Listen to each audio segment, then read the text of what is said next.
ทีก็มีขาดล้นได้คุยกับคนที่เรารักเป็นที่หนึ่ง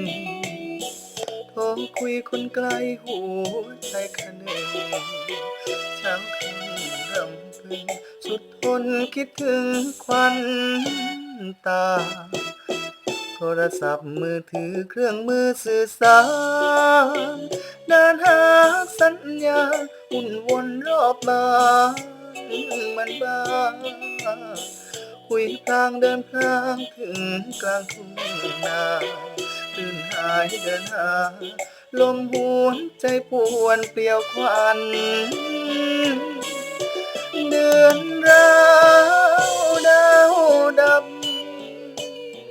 บ้านนาพักจุดอับสัญญาคืนว่าเบใจ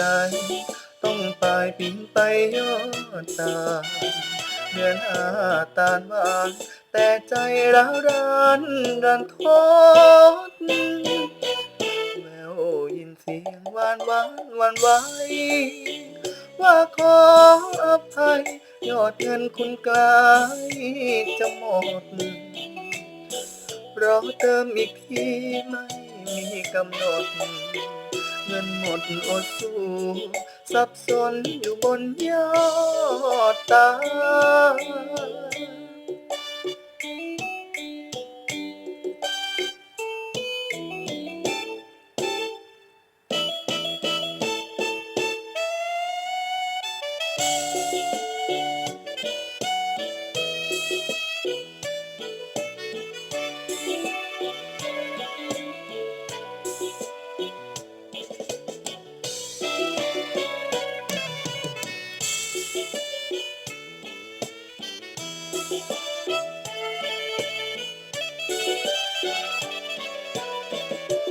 เดือนราวดาวดำบ้านนาพักจุดอับสัญญาคือว่าเวทใจต้องไปปีนไปยอดตาเดือนตาลหวานแต่ใจร้าวรานรันทดแล้วยินเสียงหวานหวานหวันไหวว่าขออภัยยอดเงินคุณกาย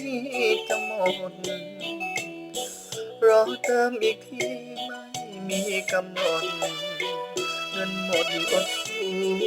สับสนอยู่บนยอดตา